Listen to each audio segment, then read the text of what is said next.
Bonjour chers amis, bonjour le monde.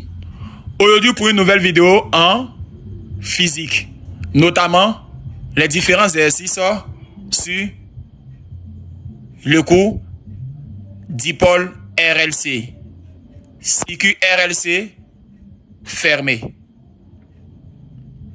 Chers amis, prêtez attention. Exercice. Dans le laboratoire de physique-chimie, un groupe d'élèves de terminale découvre une bobine à section circulaire ayant les caractéristiques suivantes. R, rayon égal à 2 cm, nombre total de spi, N égale à 500 spi, résistance de la bobine, petit r égale à 10 ohms, longueur de la bobine, L égale à 40 cm. Inductance, grand L, inconnu. On prendra mu0 égale à 4 pi, 10 puissance moins 7 système international. Et pi carré égale à 10. Le groupe désire vérifier la valeur de la résistance interne R de la bobine et déterminer son inductance grand L. A. Étude théorique. Une bobine peut être considérée comme un solénoïde si sa longueur est 10 fois supérieure à son rayon. 1. Justifier que cette bobine est un solénoïde. 2. Ce solénoïde est traversé par un courant électrique d'intensité constante I égale à 5 ampères. 2.1. Donner l'expression de l'intensité du champ magnétique B créé au centre du solénoïde en fonction de mu0, grand N, L et I. Calculer sa valeur B. 2.2. Sachant que l'inductance théorique de la bobine est L théorique égale à 4 pi carré fois 10 puissance moins 7 N au carré R au carré sur L. Calcule la valeur de L théorique. Grand B. Étude expérimentale. Afin de confirmer la valeur de la résistance interne petit r de ce solénoïde, le chef de groupe le monte en série avec un condensateur de capacité C égale à 100 microfarad. Le circuit RLC ainsi constitué est alimenté par un générateur de basse fréquence. Vois schéma ci-dessous. Pour une fréquence petit f égale à 500 Hz, le circuit RLC entre en résonance d'intensité. Les appareils de mesure indiquent alors I0 égale à 0,2 ampères et U0 égale à 2 volts. 1. Citer deux caractéristiques du circuit à la résonance d'intensité. 2. Déterminer les valeurs de petit r et d'inductance L expérimentale. 3. Conclu. Chers amis, après lecture et relecture, nous allons passer donc à la correction. Merci. Chers amis, après lecture et relecture, nous allons passer à la correction d'un super sujet parlant de champ B, auto-induction et RLC. Qu'est-ce qu'il faut savoir? Ici, nous avons encore à étudier partie par partie, mais maîtriser les différentes informations sur le champ B, inclus auto-induction. Puis après, dans la seconde partie, parler de RLC, le dipôle. Chers amis, nous allons commencer donc par résoudre concrètement ce sujet à travers les différentes études. A, il s'agit de études théoriques.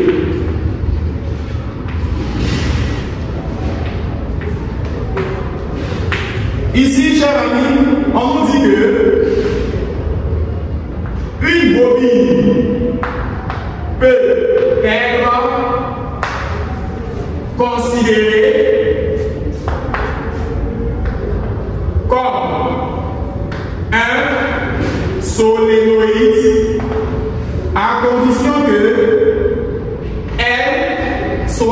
supérieur à 10 fois son rayon. Alors, une fois que nous connaissons cette information d'après le sujet, nous commençons donc à répondre à la première question. 1. Justifions que cette bobine est un solenoïde. Comment justifier que la bobine est considérée comme un solenoïde? Si la bobine est un solenoïde, alors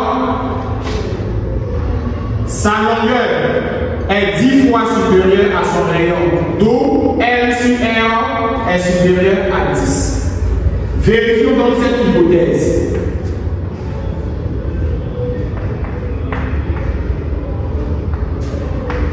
Alors, pour vérifier l'hypothèse, on va donc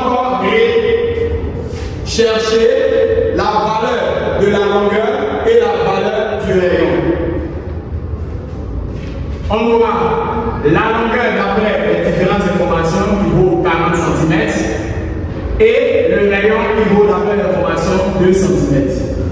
On aura L divisé par R qui est égal à 40 cm divisé par 2 cm. Après simplification, on aura cette égalité qui donnera donc 20. Une fois que nous avons trouvé 20, comparons 20 à 10.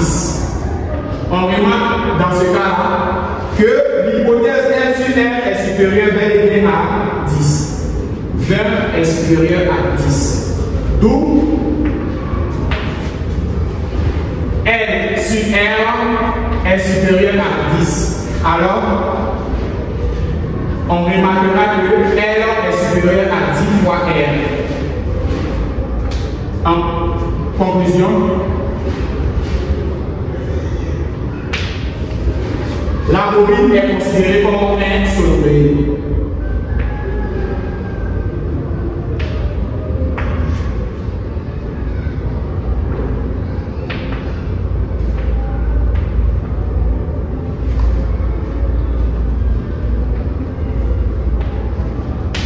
Alors, chers amis, la première question vient d'être achevée. Passons donc à la prochaine question. Ce solenoïde est traversé par un courant électrique d'intensité constante I égale à 5 ampères.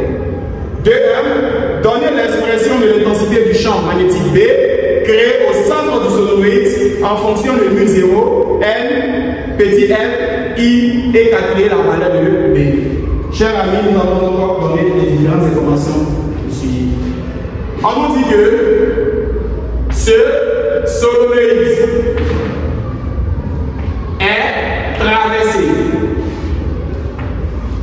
par un courant électrique, d'où la valeur est constante et vaut 5 ampères. Donnons l'expression de champ B en fonction de mu0, N, grand N, petit L et I. Qu'est-ce qu'on sait, chers amis? On sait que B égale à mu0, N, I. Avec N égale à grand N sur L. Remplaçons donc petit N par grand N sur L. On aura B égale à mu0, grand N sur L, I. On aura mu0, grand N, I, le tout sur L. Nous allons faire l'application numérique. mu0 égale à 4pi, 10 puissance moins 7 multiplié par grand N qui vaut 500 pi fois I qui vaut 5 ampères divisé par la longueur 40 cm multiplié par 10 puissance moins 2 pour arriver en mètre. Notre calculatrice nous donnera 7,85 10 puissance moins 3 Tesla. La question numéro 2. Sachant que l'indutance théorique de la bobine est LT, alors nous allons mettre la question 2. Sachant que l'indutance théorique de la bobine est LPH, ça signifie indutance théorique, qui est égale à 4 pi carré 10 puissance moins 7 multiplié par R au carré sur L. Chers amis, on vous a imposé et l'on vous demande automatiquement de faire l'application numérique. L'on demande de calculer LPH. Mais dans le cas, si l'on ne donnait pas son expression, comment faire pour trouver cette réponse-là? C'est très simple. On devait donc utiliser L qui est égal à LPH d'abord, qui est égal à flux propre divisé par I.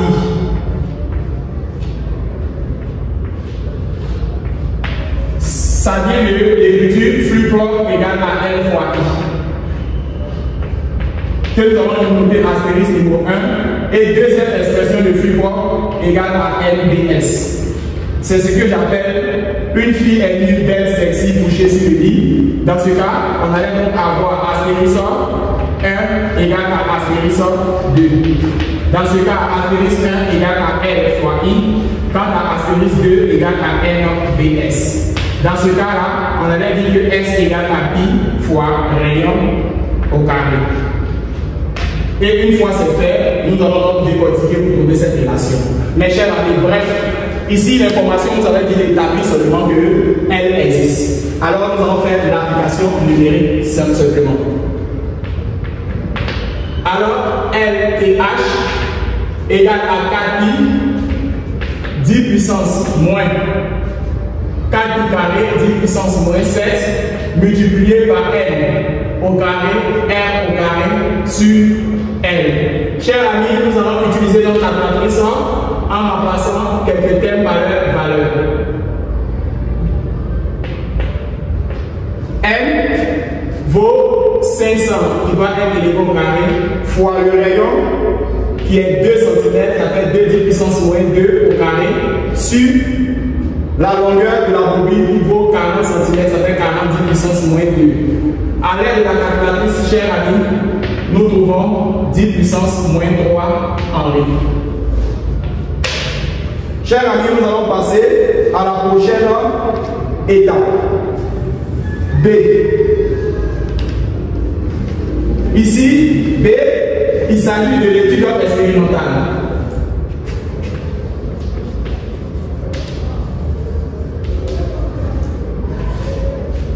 Ici, nous avons encore un schéma qui se présente sous la forme suivante.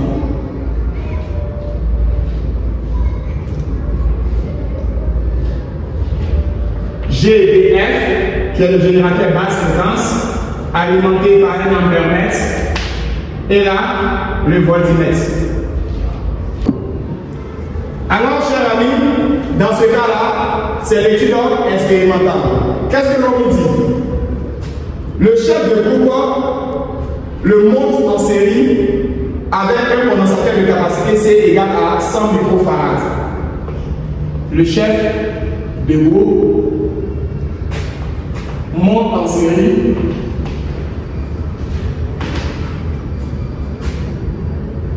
avec un condensateur de capacité C égale à 100 microfarad.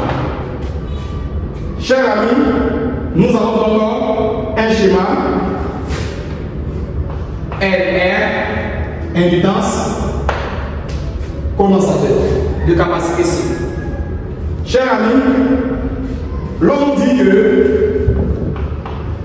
pour une fréquence égale à 500 S. Le circuit RLC entre en résonance.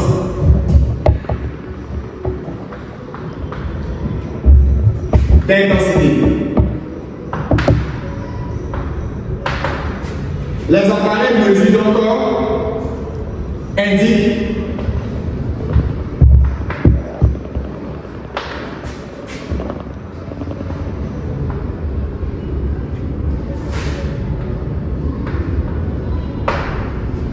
que I0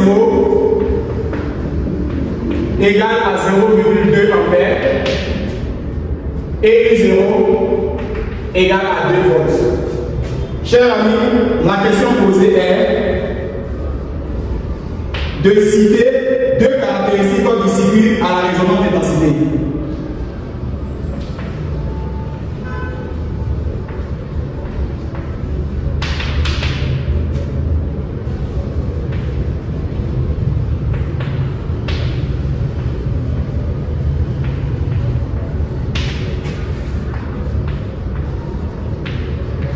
Chers amis, nous allons citer deux caractéristiques. Lorsque nous sommes à la résonance d'intensité, qu'est-ce qu'il faut savoir? À la résonance d'intensité, phi égale à 0. U et I sont en phase. LC oméga carré égale à 1. Alors nous allons signifier cette information. À la résonance d'intensité, phi égale à 0 radian. UDT et IDT sont en phase. Si nous voulons citer troisième information, d'après Thomson,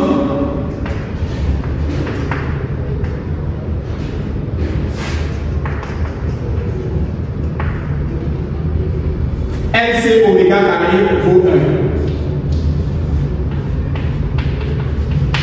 Alors, chers amis, à la résonance d'intensité, phi égale à 0, UDT et IDT sont en phase. Nous allons donc répondre aux deux questions posées. L'une des questions est de déterminer les valeurs de petit r et l'inductance expérimentale, puis de faire la conclusion sur ce élément de cycle attentivement à la suite. Alors, chers amis, nous allons déterminer les valeurs de R et L expérimentales. Déterminons les valeurs de R et L expérimentales.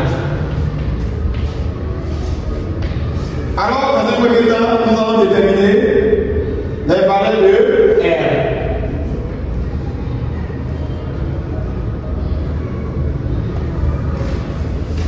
On nous signifie que nous sommes à la résonance.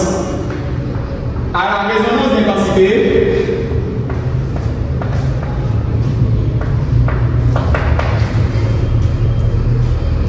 Z égale à somme des R. D'après la lecture, il y a seulement que la résistance de la bobine. Cette formule deviendra Z égale à somme des petits R. Une fois c'est fait, on aura donc à remplacer Z par son équivalent. Remplaçons Z par U0, I0 qui sont les informations du sujet. On aura U0 sur I0 égale donc à somme de R. On a seulement que la résistance de la bobine.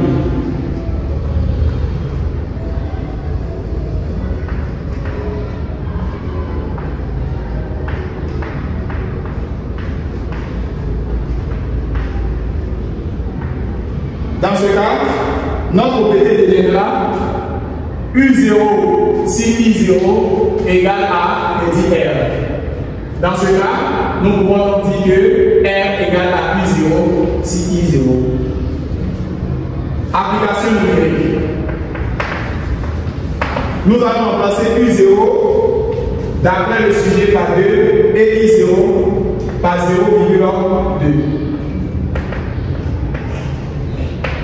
Alors, nous allons mettre ça en haut. On aura encore 10.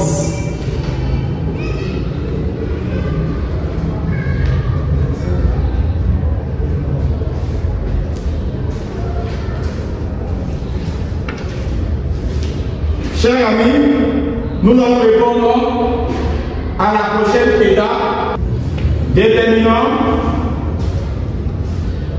L expérimentale. Chers amis, nous sommes à la résonance. Et à la résonance,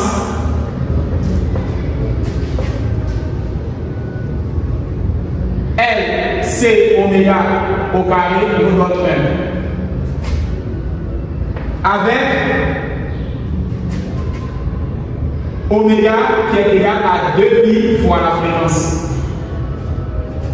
Comme nous sommes à la résonance, oméga 0 serait donc égal à 2pi fois 0. Une fois c'est fait, nous allons remplacer oméga 0 par 2πf. Notre formule deviendra LC facteur de 2pi f0 au carré égale à 1. On aura LC et là, on aura 4pi au carré f0 au carré égale à 1. Ici, nous allons tirer la valeur de L. Il s'agit donc de L expérimental. Ce L-là serait donc qualifié de L expérimental. On aura à dire que L expérimental serait donc égal à 1 sur C crochet de 4 pi au carré f0 au carré. On pourra donc écrire L expérimental égale à 1 sur 4 pi au carré C f0 au carré. D'après l'application numérique, nous allons remplacer chaque L par sa valeur. 4 pi au carré multiplié par C. Le C est connu d'après le C.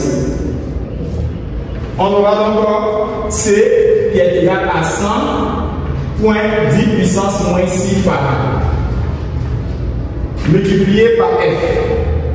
La fréquence est 500 Hz. D'après la calculatrice, nous trouvons aussi 10 puissance moins 3 en nous.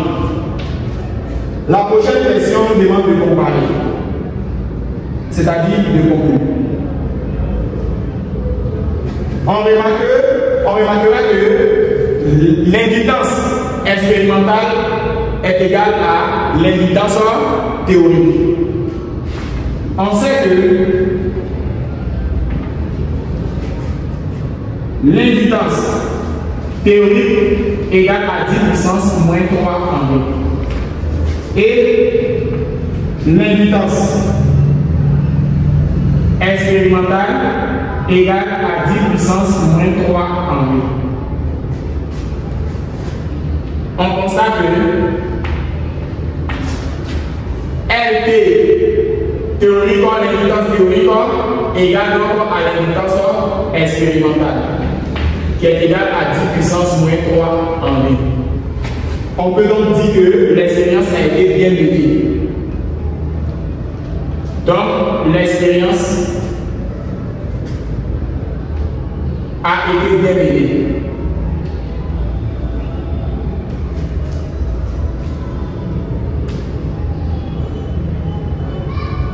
Alors, chers amis, pourquoi l'expérience a été bien menée? La valeur théorique trouvée dans la partie A, qui était consacrée à l'étude théorique, est égale à l'expérience. Les résultats sont déterminés à travers l'expérience. Tous deux trouvaient 10 puissance moins 3 en ligne. Donc l'inductance théorique est identique à l'inductance expérimentale. Donc l'expérience a été bien menée. Sur ce, je vous dis au revoir pour une nouvelle vidéo.